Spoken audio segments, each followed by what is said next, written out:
Is toxicity from plastic a real thing? The days of Tupperware parties introduced plastics to the mass population, but maybe that wasn't a good thing. Today, we investigate if it is really taking a toll on our health. As a health coach and a wellness coach, we ask the questions so you get the answers. Let's get started as we ask. Wait, what? Hi, Leah. Hi, Kamna. How are you? I'm good. How are you? I'm hanging in there. Some weeks, that's how it goes. It's exactly how it's got to go today. School's starting, right? Yes. Yeah. I'm done. I'm over it. Let's just do it. Let's be into September already. I hate this month, you know? Yeah. It's a tough month. How was your call to action? My call to action was fair. I was supposed to track my protein and fiber because I'm trying to go back to the basics. And I was traveling, so it was a little tough because I didn't have control over everything. So I did my best. I for one morning, I ordered a tofu and vegetable bowl. We were eating out the whole time, so I got. Does the tofu and vegetable bowl keep you full for a long time? It did. The tofu was really tasty. The vegetables were a little raw, so that wasn't my favorite thing. I wanted a cooked bowl, but it did keep me full and ready to work the day because I was there to help my son unpack. So it was good. It gave me a lot of energy. And then I was doing yogurt parfaits, and I was just trying my best, but it just wasn't quite enough. You still tracked it all? Yeah, I tracked as best as I could. Yeah. I do my best. You know, some days I have to guess, and some days I have to pick something else, but I always track. Okay. And I think, what was I going to say? I need to plan better when I'm away. And I need to think about... But that's so hard. Yeah. I mean, I don't know if anybody can successfully plan while they're away. Unless you are, bringing your own food. No, that's true. And I'm not bringing my own food. But this weekend we're traveling, and I'm going to pack food for the road because we're in the car. Okay, and you can do that, yeah. Pack apples and cucumbers and healthy food. So the temptations from the rest stops are not as much.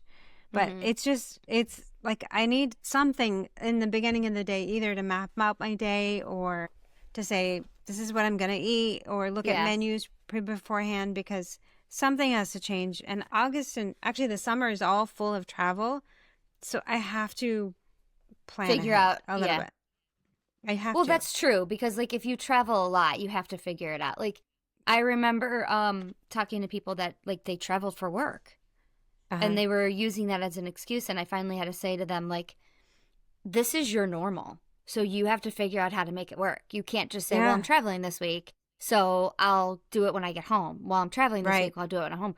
If your normal is to travel every weekend or every Monday or every Tuesday, that's your normal. You have to make it work at that point. So I think for you, that might be right. For somebody that is, I would say me, we just went to Put-in-Bay and we just went for a day.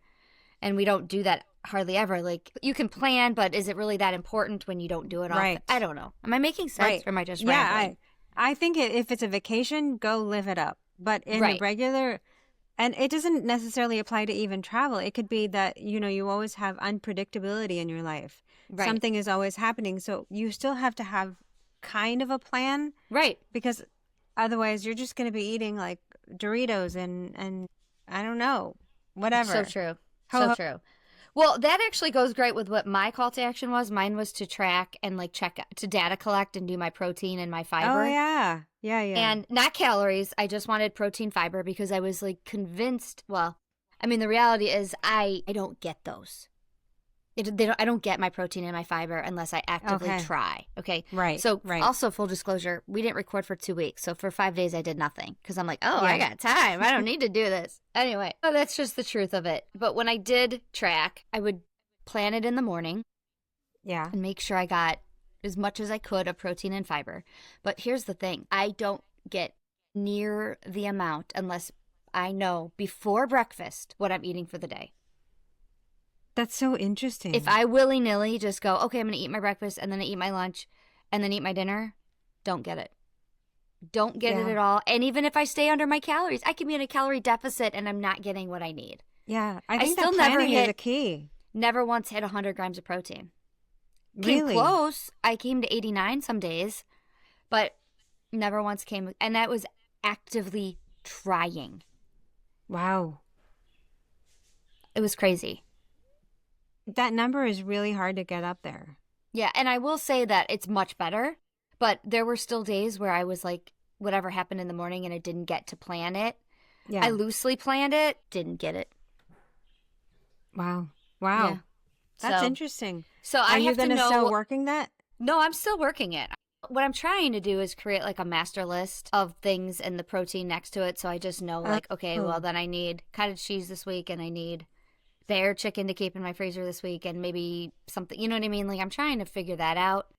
That's a great idea. Listen, I have very high hopes for myself almost daily and I always don't do it. No. Let's not put negativity out there. I'm just saying, like, I have hopes for this, but I don't hold me to it, anybody, because it might not happen. But I think you are planning well. You seem to cover, like, fiber and protein and good fats, and you're getting all of that. Mm-hmm. It seems like, to pictures you're posting, it seems like that. Yeah, but it's a lot of work, you guys. Like, it sucks. It really does suck. It sucks. There's nothing I can say except it's a ton of work. And maybe it'll get easier once I just, like, know these things and I'm like, put this in, put that in. But it's not enjoyable. You know what I was thinking about yesterday? Somebody said it in one of our call to actions about how when it's just the two of them or her, she doesn't plan. But if it's for her family, she's going to plan all the healthy things and the vegetables and the fruits and I was thinking about that and how when my kids were little, I made sure the plate had everything in it that it was supposed to have. Mm-hmm. And they had to have something from each, like either protein or fiber or, whatever, grains. I made sure. I'm not doing that anymore. And I think that might be part of my problem. That it's interesting. Yeah, because I was planning. Just because it takes work. Yeah, it does take work. And but when you're... I don't know. If it was just for me, I'm content eating a bowl of cereal. Yeah. So why go through all of that? Yeah. Like, I'm actually happier eating a bowl of cereal than eating all of the other stuff. Well, when you're doing it for somebody else, you're willing to put in the work. Yeah, I don't know. It's just, let's change the subject before I get depressed. It's a process for sure. No. Well, what's the thing you love this week? Okay, so the thing I love, and I might have talked about this before, but this summer has been so ridiculously hot everywhere. Mm-hmm. I don't know a place that hasn't been hot, is coconut water. So the reason I wanted to talk about this is I read an article recently, and I can't find the article, obviously, but I was like, I love coconut water, and I know some people don't, but I have an alternative for those. Okay. It's a good, clean electrolyte. It's important for hydration, especially after exercise or hot weather, because it contains magnesium and sodium, which get depleted when you're perspiring. So it has those things. Also is good for... It has potassium, which our diets are generally insufficient with. And potassium is good for muscle contractions and nerve function. It has calcium, which can support bone health. It can help with blood pressure. I'm not recommending it for people who have like extreme blood pressure. They should talk to their doctor, but it can help with blood pressure. It can improve heart health. And it's a naturally low sugar alternative for electrolyte compared to a sports drink. If I don't really like it, do you think I could do half water and half coconut water and like get the gist of it that way? Absolutely. But I have an alternative for you. Okay. Before I tell you, there are people who have kidney issues should definitely consult their doctor. Okay. Because the potassium can have a negative impact on their kidneys. Okay. If you do not like coconut, if you hate coconut, if you're allergic to coconut, here is the alternative. You can make your own, and it's with stuff you already have in your house. Okay. I'm going to put the recipe in the show notes, here it is. 2 cups of water. Okay. 2 tablespoons of lemon juice. Fresh is best, but do what you can. 1/4 teaspoon of sea salt. Okay. And 2 Does teaspoons... it have to be sea salt, or can it be like pink Himalayan? It could be pink Himalayan. Okay. That's fine. This is the recipe that I found, but you can do whatever you have. Okay. And then 2 teaspoons of raw honey. And if you don't like honey, use a different sweetener. Or 3 teaspoons of honey. Just... But the sodium and the lemon, honey in combination, they make your cells absorb the water better, so you feel more hydrated. So if there's some days where you're like, I just can't quench my thirst, this would be a good alternative. Don't So not buy Gatorade. No. Don't get the sports drinks. They're so bad for you. They have so much color, so much chemicals. Stay away. There are still 85-90% of the population still thinks Gatorade is like the cure-all. Because that's what all the doctors say too. Just have some Gatorade and replenish your hydration.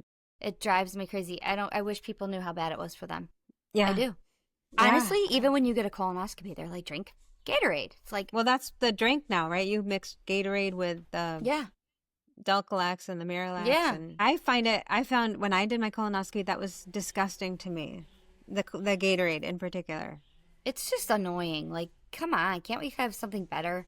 Yeah, but I think that'll come. The brand that I have is Vita Coco. This is a very clean brand. It only has coconut water, ascorbic acid, which is vitamin C, and less than 1% of sugar. Okay. So it has 1 gram of added sugar in this whole container. Wow. Which is, nothing. You can't beat that. Yeah, cool. Awesome. Well, thank you for that. Well, and it's cold. It will be coming cold and flu season, so I guess I should try some of that when it's... Yeah, you definitely always need electrolytes for one reason or another, and it's good to have. Okay. All right, so let's just press everybody today. No, I'm just kidding. But what I want to give everybody I want to just make a disclaimer for myself. I'm going to sound very contradicting today. Mm-hmm. And I realize that everything I'm going to talk about, I do. And I know this, and I have known this. It's just I've been slowly trying to make changes. And what I mean by that is we're talking about plastic and microplastics today. Right. And the harmful effects they have on us. And I will tell you that everything I have is plastic. Yeah. Everything. Look, I'm itching my face with this stupid thing that is plastic right now. I realized I thought I was doing great, and I'm like, I don't use that much plastic. And then when I started researching, I'm like, oh my gosh, I use so much plastic. And it's pervasive. It's everywhere. It's in the stainless steel water bottle that I drink. It's in the cap and the straw. And all of that's going in the dishwasher. So obviously the heat's affecting the plastic. It's in this coconut water container. It's in my chapstick. It's in everything that I use. I'm not in my kitchen right now, but if I was in my kitchen and you look around, it's alarming. Mm-hmm. Like all of my bowls, like my bowls that I put our popcorn in, that we put our chips in, that we put my salad in, the big bowls, they're all plastic. Yeah. Yeah. But I don't think, and actually this is the truth, a lot of the research, well, let me just give you some statistics, okay? Oh, okay. And then I'm gonna flip my screen real quick. So hopefully you can all still see me. Okay. Yeah. So the average number of microplastics found per gram in some consumables, okay? So let me just say that a microplastic is defined as 1 mm, which is the pencil tip. So like the tip of your pencil, think about that, to 5 mm, which is the size of an eraser. Mm-hmm. So it's not like they're things we can even see that we're doing. So think about when you use your cutting board, if it's plastic, and you cut and all the little pieces come off, or when you use plastic silverware and you bite it, some of that might chip off and you hit your tooth and a little teeny piece might be coming off in there. Like, that's what we're talking about when we say microplastics, like those type of things, okay? Also, I was also reading another article, like, you know how, like, you have a water bottle that's, like, plastic and you might, like, play with it and crinkle it? That stuff can be coming off. You know what I mean? Like a nervous habit and you crinkle it? That stuff, too. Okay, so the average consumer consumes about 211,000 microplastics in a year. Oh my gosh. 211 of those little teeny particles in a year. But this is cumulative, right? It doesn't actually leave your body, or does it? Some of it may leave your body, but some of it does not. Oh my gosh. Okay. Some of it they are finding in people. Anyway, let me just give you some examples. A water bottle has about 94 of those little teeny particles in it. Okay. Just one of those bottles. That's a ton. That's a ton. Okay. A can of beer, which doesn't affect me, but I'm assuming it would be the same for like a can of pop, has about 32. Okay. And that's because the inside of the can is usually sprayed with some kind of plastic. Yeah. And or the process in which they put it all, the factory. You know what I mean? Right. the bottling process, I guess. Right. Okay. Air has about 9 particles per the air that we breathe? Something. Yes. Okay. Isn't that sad? That's really sad. Okay, so average person breathes in. Now, this is where math comes into play, and that is not my strong suit. Okay, let me just say this. If you exercise, you get more. Exercise is more. So about 10,000 particles a year that not exercising, but 16,000 particles a year if you're an exerciser. Because you're breathing more. Yep. Oh my gosh. I know. Okay, that's terrifying. Couple more. Just a couple more that'll scare you. Tap water even has microplastics in it.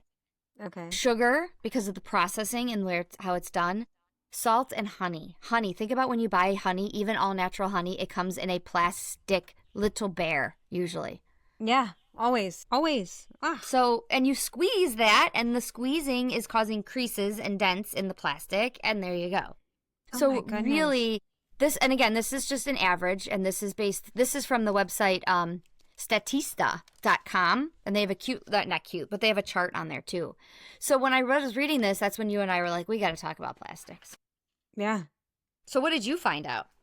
Well, the thing that I wanted to know is how much am I actually using, and where can I find it that it's not obvious? Like, obviously sandwich bags or, plastic containers. That's sad too, yeah. That's obvious. Which, can I just say for a second, like, my daughter is convinced if you put her sandwich in a Ziploc baggie or a plastic container that it tastes like plastic.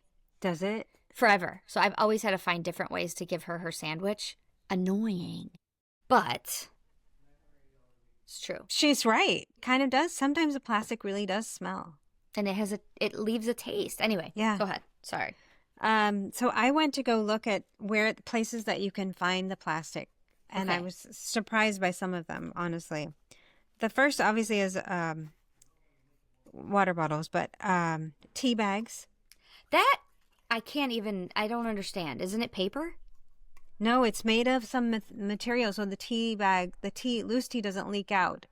So you have to really, really be aware of what the kind of tea that you're buying. Oh my God, does Newman's have plastic? I think Newman's is a really good brand, and I don't think they have stuff. And I think if you buy organic, the tendency to have plastic is less, but I'm not 100%. And then it makes it gluten-free and all that stuff. Okay.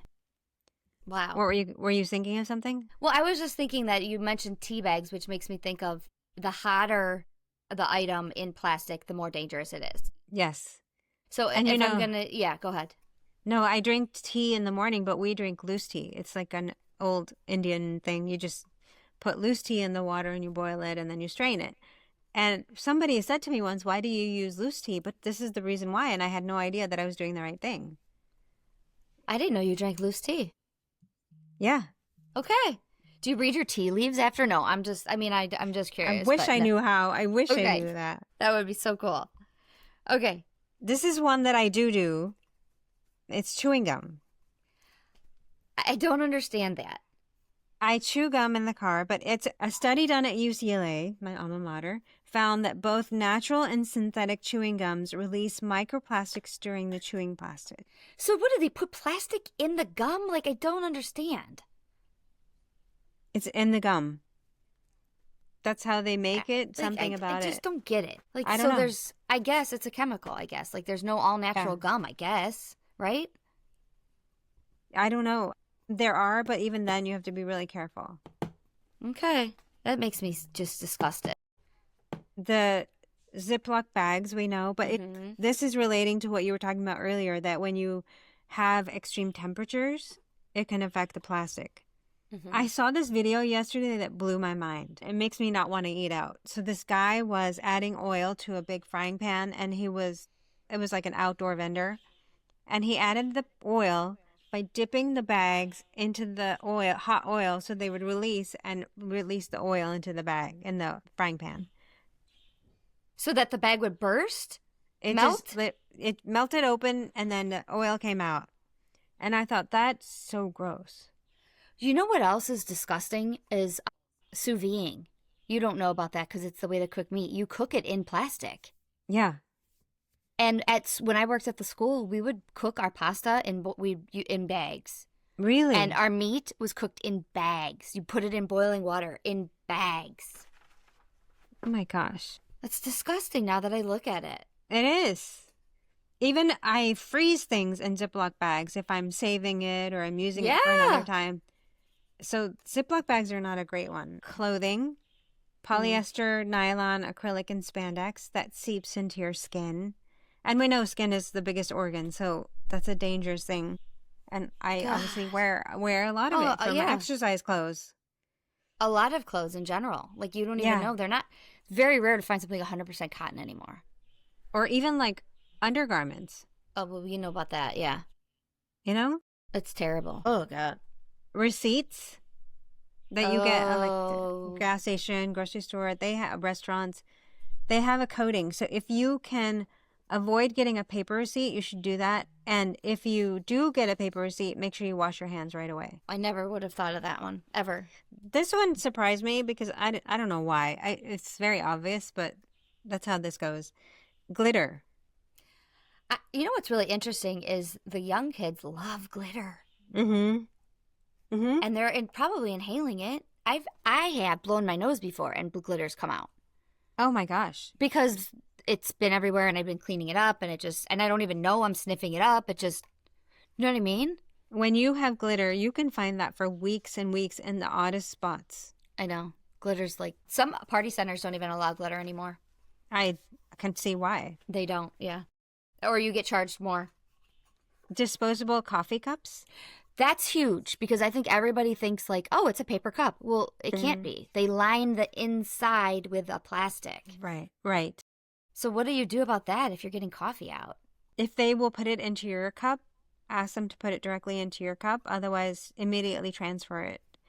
So the plastic is not getting absorbed into the coffee or tea or whatever you drink. Okay. Wet wipes? Oh, like butt wipes? Yeah, well, butt wipes or baby wipes or whatever. And they say that they're safe to flush, but you should never flush them because they never biodegrade. They're obviously touching your skin, and they would just stay there forever. I use those. I will admit, you guys. And this is where I'm contradicting because I use those, but I hate dryer sheets. That is all plastic. It's all laden with chemicals. It never biodegrades, and I hate them. So I don't use those, but I use butt wipes. Like, do you see what I'm saying? Yeah. Like, I'm such a walking, what's the word? I don't think that's the point. You're not a contradiction. You're just trying to make a change one step at a time. And that'll probably be the theme of today is we can't do everything all at once. Yeah. We just can't. You're right. So I should feel better. It's like 50-50. All right, I'm going to do this, but I'm not going to do that. Mm-hmm. Yeah. It's one thing at a time. You're right. Okay. All right, so I'm going to feel better about myself right now as we continue to move on because I don't think you mentioned the one thing that we both have. What? It's the top 5 most toxic things in your kitchen. Well, I had just 2 more. Okay. But I want to hear what this is now. No, you say it because I think you're going to say it. I have ESP. The kitchen sponge. Yes, that's it. That's one of the top 5 most toxic things in your freaking kitchen. Oh my gosh. Especially the one with the green top. That's what I have. I love those because they get everything clean. And what I'm not talking about for bacteria. We're talking about the plastic part of it. Which makes sense because if I always cut my sponges in half and the green part always comes like on all over the counter. So it makes sense. It's so plastic. Ugh. All right, what was your last one?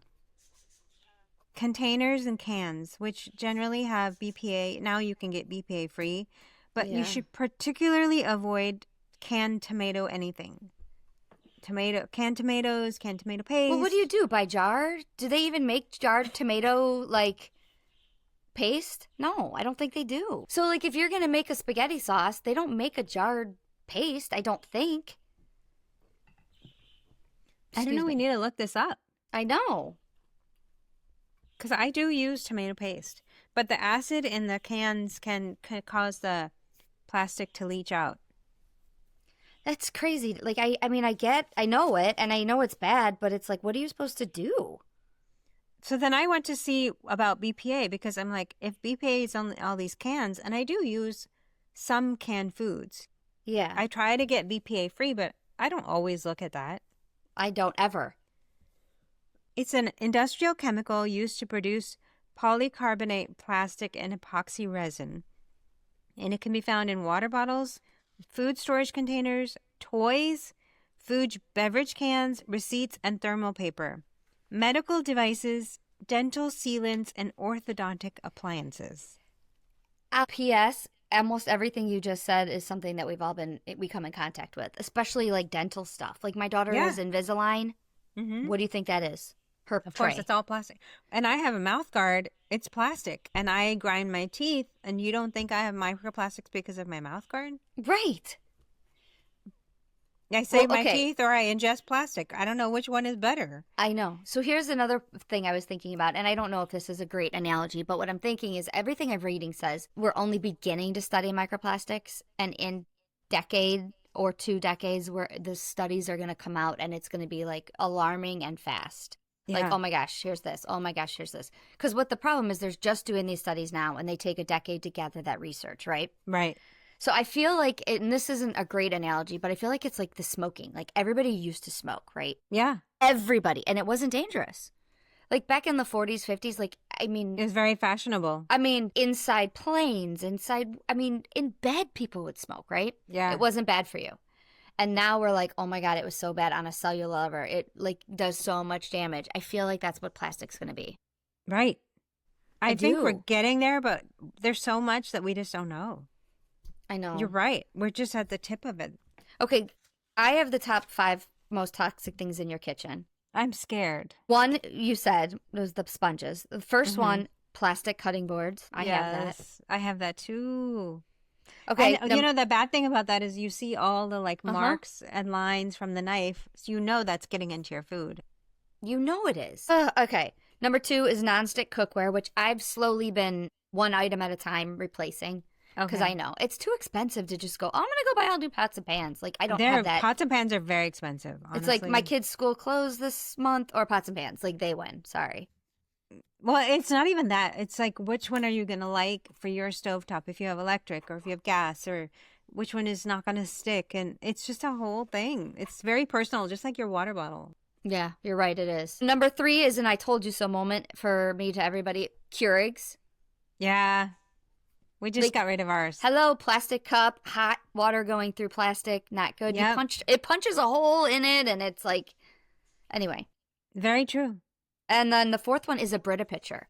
But this is contradicting for me because I don't have a Brita pitcher, but I buy my water in distillata jugs, which is a what? Plastic jug. And those are recycled. They reuse those, right? You take it back, they fill it up. I'm sure they heat it and sanitize it, and then... So I don't know. It's just sad. It's like I don't know how to get you. It's like you can't get away from it anymore. Yeah, you can't. And it's pervasive. It's everywhere. Everything. If you think about in our day, how much plastic we use. Yeah, it's everywhere. I will also tell you one kind of sad statistic. God, I'm really good about recycling. I think for me that's very important to separate and whatever. But less than 10% of plastic actually gets recycled globally. So it is very sad statistic, and I am one of those that don't recycle, and I feel horrible about it, but there's a legitimate reason. It's not offered in my community.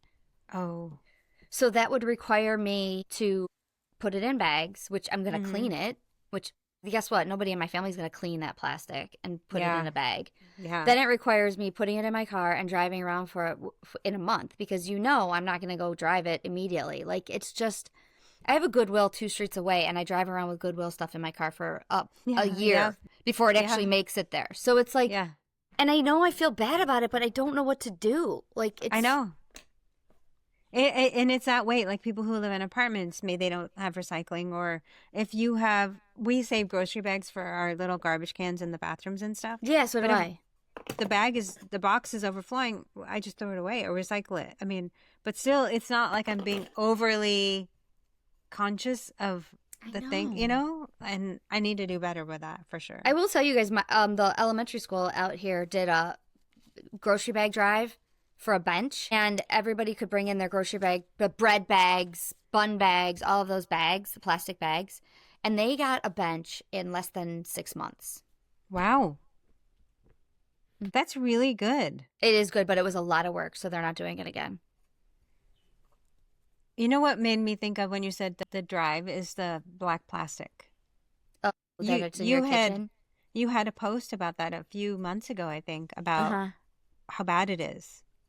It's so bad for. Okay, so let me tell you that that's all I have, because when we were getting married, when we registered, I remember going with my husband and I'm like, oh, I wanted like fun colors, which are probably just as bad. I'm not saying they're not. And we decided on black, all black, and that's all that I have. And it's disgusting for two reasons. Number one, to make them even blacker, they add carbon black, which is the name of the color, to make it blacker, which is made from polycyclic, whatever, aromatic hydrocarbon. I don't know. Anyway, this is long chemical that's a carcinogenic percent. They know it is, but they add it to that cookware. It's automatically tied to reproductive, developmental, and long-term thyroid function problems. That's crazy. That's from your black cookware. Oh my gosh. And that's what I have. And a lot of that glass plastic is made from recycled electronics. That's so weird. So weird, right? Yeah, you wouldn't eat the radio or whatever, or the remote flip control. My pancake with the remote control. Yeah, but you're going to do that once it's reconfigured. And most of that, almost all electronics are made with a flame retardant, which makes sense because you don't want those things to burst into flames. But what that means is then you're cooking with a flame retardant chemical. Yeah. So I think I've told you guys this, and I talk about it in our call to action. My daughter and I and my son have a estate sale, garage sale, like scavenger hunt list of things we're looking for. Mm-hmm. And the key to it is I'm not asking any of those items for my birthday because we want them to be reused. Do you know what I mean? Like, because I could go out and buy new stuff, but I don't want to. Why? If it's just going to end up in a landfill, I'd rather take somebody else's. Anyway, and that is what is on them, all of my cooking utensils. Okay. So I've slowly been finding stainless steel spoons and servingware, and I swap them out, and I'm throwing them away as I get them. One place that I found it, which I thought was really cool, was like, it's not there anymore, but Big Lots, dollar store, sometimes they have stainless steel dishes that are, I know you don't want to buy new, you want to reuse, but I'm like, that's so good for, especially for serving, or if you take it somewhere. Dishes. Yeah. No, that'll be on my list. Spoons. Oh, spoons. I was like, okay. Yeah. Dishes maybe too, but I know for sure I've seen spoons. I bought them there. Yeah, I'm working on it, replacing it all. I really am. So I just want to tell you quickly about the health concerns, why that we need to pay attention to this. Okay. And then we can talk a little bit about what to do, because at this point I'm a little depressed. So the microplastics have a huge health impact on oxidative stress, DNA damage, organ dysfunction, and potential links to cancer, reproductive problems, and cardiovascular issues. It can cause cellular damage, which impacts lungs, liver, and other organs. It can cause reproductive and developmental toxicity, which we were talking about with the disruption of your endocrine system and hormones. Also, since you mentioned the reproductive, it lowers testosterone, and it also induces PCOS-like lesions on the uterus. And when doctors have removed fibroids, they've found microplastic actually in the fibroids. That's so gross. So again, it's not leaving your system. You know, I follow Dr. Amen, A-M-E-N. He runs a brain clinic all over the U.S. And he was saying that when people died, they found microplastics in their brain. And that's been, I don't know this full study, so don't hold me to this, but it's been linked to dementia and Alzheimer's. Oh, and Parkinson's. It's huge. Yeah. They're finding a big connection between microplastics and that. Yeah. Oh, immune system response. So your immunity goes down. If you have an autoimmune condition, it can be connected. Your gut health gets affected, increased cancer risk, and neurotoxicity. So it's really bad stuff. It's really bad. Did you mention your gut? I did mention the gut. Okay. It's just, it's like one of those things where we have to just start now and start making these changes now. Do you know what I mean? Yes, for sure. Full disclosure, when I would see a person who's like with a hemp bag or, like the other kind of shoes or reusable plastic bag with a sandwich bags, I was like, this person's just a hippie, and why are they doing this? Yeah. And it's like, come on. I was judging them, but now I realize they're just so doing the right thing. That was such an unfair judgment on my part. Well, I do that with water bottles. Hello. If someone has a plastic water bottle in my head, I'm like, don't they know how bad that is or not for them? Yeah. But then I drink from my water bottle that has a plastic straw. So what is wrong? Like, what? Just shut up, Leah. Don't think these things. I have a metal water bottle, and I'm like, oh, look at me in my metal water bottle, and then it has a plastic straw. Yep. So, Exactly. whatever. So, you know what? Just do what you can and pray for the best. Like, I think that's the motto here. Well, here are a few suggestions which I thought were good. We're traveling, so I'll take my own water bottles instead of buying them because it's a little bit less plastic. Not completely, but a little bit less. Mm-hmm. We talked about the coffee, so if you order coffee, then bring your own mug. They may put it in your mug, and if they don't, then immediately transfer it. Okay. If you're going somewhere and you're ordering food for there, so then they serve it on a plate, and then you can transfer it to your own dish. Okay. So good idea. Yeah, those are good things. And then obviously reusable grocery bags, some of the loose tea instead of bag tea, coffee with a filter. My daughter suggested beeswax paper. What's that? She said that you can buy beeswax paper and then like put your sandwiches in it and it sticks together. She said you can even put soup in it. I don't understand how any of that works, but she was talking about beeswax paper. So I might have to order some and maybe it'll end up being something I love one of these weeks. I need to look into that for sure. No. I don't know. But there's also bamboo is also, they say, a very great alternative for anything, like even makeup brushes and cookware. But I think it just becomes like looking for things and just being aware. Yes. And we can't do everything all at once. No. We can't. I mean, first of all, it's expensive, but it's also like, I don't know what to buy. I don't know what I'm supposed to use. So I have to do some research before I do that. Oh my God, I know. It's so true. You don't know what to buy. I don't even know what cookware to buy. I don't. It's so hard to find a pans that I like because I don't want a cast iron. They're too heavy. Sometimes I don't even want glass containers because they're so heavy. So it becomes like, where do I make the Right. You have to really figure that out. Maybe it's beeswax paper. I don't know, but Maybe. I have to figure it out. So speaking of that, what is your call to action? Okay, so my call to action has been on my list for a while, but I haven't been dead searching on it. But I am going to get a new cutting board. No, that's mine too. Are you for real? For real. That was mine. We never picked the same thing. We never picked the same thing. And my kids have been on my case for so long to get a new cutting board. Okay, so I have a tiny one that's a wooden cutting board, and I love it. And I always cut my vegetables on it. But I want one for like my meats, which I was reading about them, and you can do meats on a wooden cutting board.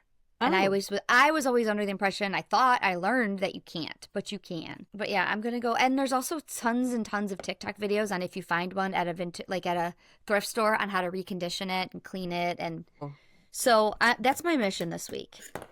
Mine too. Okay, so this will be fun to see what we come up with. Yeah, for sure. We've never picked the same thing ever. Never.